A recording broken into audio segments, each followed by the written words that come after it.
एक सुदूर गांव में सूरज नाम का एक बढ़ई अपने पुराने टिन की छाजन वाली शेड में काम नहीं कर पा रहा था। उसका पूरा शरीर पसीने से भीग चुका था और वो हांफते हुए बाहर आ गया। अपने बढ़ईगिरी के औजारों को एक तरफ रखकर उसने दूर दिखाई दे रही पथरीली पहाड़ी की ओर अपनी नजरें दौड़ाईं। अरे जी, इस कड़कती धूप में तो मानो जान ही निकल जाएगी। उस टिन की छत के नीचे बैठना ऐसा लगता है जैसे अंगारों पर बैठे हों। जब हम गरीबों की झोपड़ी का ये हाल है तो उन बड़े मकानों और कोठियों में रहने वालों का क्या हाल होगा। सुना है दौलत से अमीर सेठ भूपेश जी भी रात को सो नहीं पा रहे हैं। सच कहा सरिता, पैसा सुख सुविधाएं तो दे सकता है पर प्रकृति को काबू करने की ताकत नहीं देता। अगर चारों तरफ की हवा ही आग बन जाए तो उस हवा को ठंडा करने की तरकीब हमारे पास होनी चाहिए। रात भर उमस से लोग बेहाल हो रहे हैं। मुझे दादाजी की एक बात याद आ रही है। वे कहते थे कि इन पत्थरों के नीचे एक बहुत बड़ा रहस्य छिपा है। कैसा रहस्य जी? इस कड़कती धूप में भला ये कैसी पुरानी कहानियां लेकर बैठ गए? ये कोई कहानी नहीं सरिता, ये धरती माँ का दिया हुआ एक वरदान है। हमारे गांव के छोर पर जो पुरानी पथरीली पहाड़ी है उसके नीचे एक बड़ी चट्टानी गुफा हुआ करती थी। पर दादाजी कहते थे कि उन पत्थरों के नीचे हमेशा ठंडी हवा चलती है। पत्थर में गर्मी को अंदर ना आने देने की अद्भुत शक्ति होती है। आज दोपहर हवा में हल्की सी नमी महसूस हुई। इसका मतलब वो गुफा आज भी जिंदा है। कल सुबह ही मैं रमन को साथ लेकर वहां देखने जाऊंगा। आप जाने की बात तो कर रहे हैं पर मेरा मन न जाने क्यों थोड़ा घबरा रहा है। इस तपती गर्मी में उस पहाड़ी पर पैर रखना ही मुश्किल है। ऐसे में झाड़ियां हटाकर गुफा खोजना कोई आसान बात नहीं। वहां बरसों से क्या है कोई नहीं जानता। लेकिन गांव की इस बदहाली और सूखे को देखकर लगता है कि आपका ये प्रयास किसी बड़े यज्ञ से कम नहीं है। आपके दादाजी कभी झूठ नहीं बोलते थे।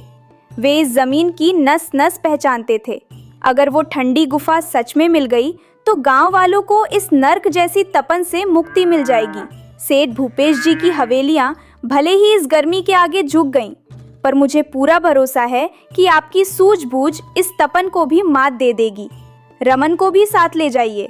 2 लोग रहेंगे तो किसी भी मुसीबत में एक दूसरे का सहारा बनेंगे। संभल कर जाइएगा। तुम बिल्कुल मत घबराओ सरिता, मैं पूरी सावधानी बरतूंगा। जब गांव के लोग भूख और प्यास से तड़प रहे हों तो मैं हाथ पर हाथ धरकर नहीं बैठ सकता। भगवान ने हमें एक रास्ता सुझाया है और उसे खोजना मेरी जिम्मेदारी है। रमन है ना, वो मेरी परछाई बनकर मेरे साथ रहेगा। हम दोनों सही सलामत लौटेंगे। उस दहकते सूरज से ज्यादा गांव वालों का ये दर्द मेरे सीने में आग लगा रहा है।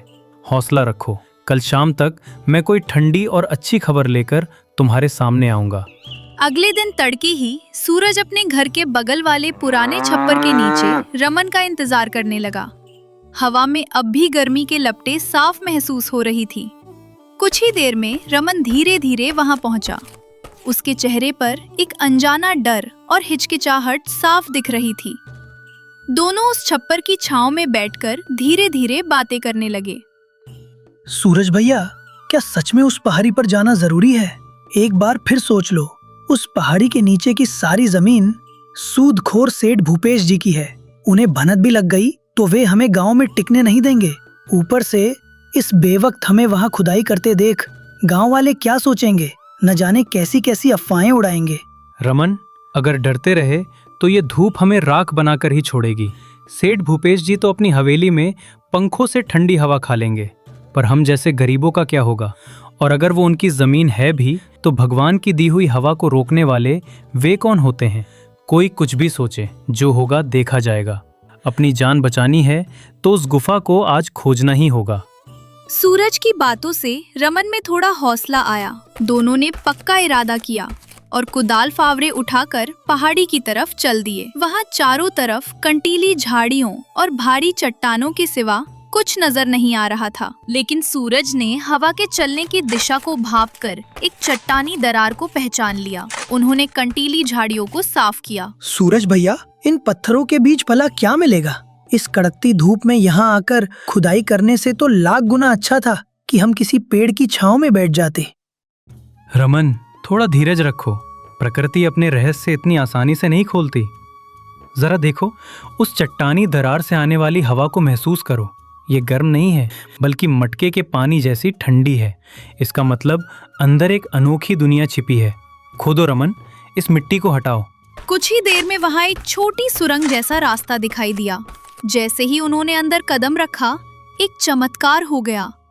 बाहर जहां 100 डिग्री की झुलसाने वाली गर्मी थी, वहीं अंदर बर्फ की पहाड़ी जैसी ठंडक थी। सूरज ने अपनी बुद्धिमानी से अंदर के पत्थरों को इस तरह तरतीब से लगाया। अरे बाप रे सूरज भैया, ये कैसा अजूबा है। अंदर आते ही इतनी गजब की ठंडक, बाहर अंगारों जैसी धूप है और यहाँ जिस्म को लग रहा है जैसे बर्फ के टुकड़े छू रहे हों। हवा में एक सफेद धुएं जैसा कोहरा साफ दिख रहा है। सेठ भूपेश जी के महल से भी ज्यादा ठंडक तो यहाँ है। आखिर ये पत्थर इतना ठंडा कैसे है? रमन, यही तो प्रकृति का नियम है। ये पत्थर दिन में गर्मी को नहीं सोखते, बल्कि रात की ठंडक को अपने भीतर समेट कर रखते हैं। हम यहाँ की मिट्टी साफ कर देते हैं और प्रवेश द्वार पर गीली बोरी के कट्टे टांग देंगे। लेकिन रमन, ये बात सेठ भूपेश को पता नहीं चलनी चाहिए। उसे पता चला तो वो इसे भी अपनी गिरवी वाली बही खाते में लिख लेगा। दूसरी तरफ गांव के सूदखोर सेठ भूपेश की हालत बेहद खराब थी। उसके पास लाखों की दौलत थी और गांव में सबसे बड़ी हवेली थी, लेकिन वो हवेली अब उसके लिए किसी नर्क के किले जैसी बन चुकी थी। बिजली के बिना उन दिनों में हवेली की पथरीली दीवारें दोपहर के समय आग उगलती थीं। कमरे के अंदर उमस से दम घुटने जैसी नौबत आ जाती थी। रातों को भी उसे नींद नहीं आती थी। कमल, इस अकूत पैसे का भला क्या फायदा रे। एक रात भी चैन की नींद नसीब नहीं हो रही। मेरी हवेली में 10 लोग पंखा झल रहे हैं, फिर भी वो हवा आग की लपटों जैसी लग रही है। अगर कोई हवा बेचने वाला मिल जाए तो वो जितना मांगेगा मैं देने को तैयार हूँ। मालिक, सिर्फ आप ही नहीं, पूरा गांव इसी मुसीबत में है। लेकिन मैंने एक अजीब खबर सुनी है। उस बढ़ई सूरज ने गांव के छोर पर पहाड़ी के पास कोई जादुई गुफा ढूंढ निकाली है। गांव के सभी लोग रात को वहीं चैन से सो रहे हैं। बढ़ई सूरज? मैं पहले से जानता था कि वो दिमाग का तेज है, पर भला उन चट्टानों में इतनी ठंडक कहाँ से आई? चलो अभी चलते हैं। जो सुख मेरी हवेली में नहीं मिला, वो अगर वहां है, पैसा फेंकने पर वो सूरज मना नहीं कर पाएगा। सेठ भूपेश अपने लठैतों के साथ पहाड़ी पर पहुंच गया। गुफा के भीतर कदम रखते ही सेठ भूपेश का सिर चकरा गया।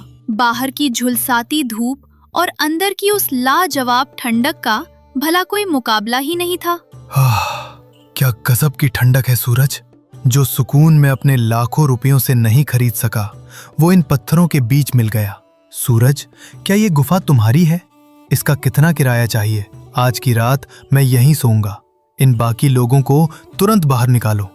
जितना पैसा चाहिए मुझसे मांग लो। सेठ भूपेश जी, पैसा हमें मकान दे सकता है, पर ठंडक नहीं। सुख साधन खरीदे जा सकते हैं, पर प्रकृति को नहीं खरीदा जा सकता। ये गुफा मेरी नहीं है, ये धरती माँ के सभी बच्चों की है। आप अपनी हवेली में जगह की कमी से यहाँ नहीं आए हैं, बल्कि सुकून की तलाश में आए हैं। वो यहाँ सबको मिलेगा, पर पैसों के दम पर नहीं। ए सूरज, मुझसे जुबान लड़ा रहा है? ये पहाड़ी मेरी जमीन से सटी हुई है। मैं चाहूं तो इसे अभी कब्जा कर सकता हूं। मुझसे बहस मत कर। ये गुफा सीधे सीधे मुझे बेच दे। सेठ भूपेश जी, ना तो हवा बेची जा सकती है और ना ही छांव को छुपाया जा सकता है। अगर आप रौब दिखाएंगे तो ये पत्थर आपको ठंडक नहीं देंगे।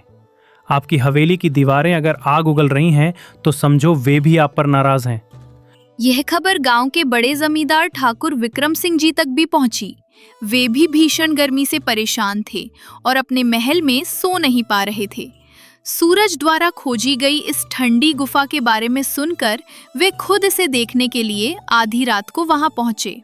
सूरज, पूरे गांव में तुम्हारी ही बुद्धिमानी की तारीफ हो रही है। मेरे महल में सैकड़ों नौकर ताड़ के पत्तों से हवा करते हैं, पर जो ठंडक तुम्हारी इस गुफा में है वो कहीं नहीं।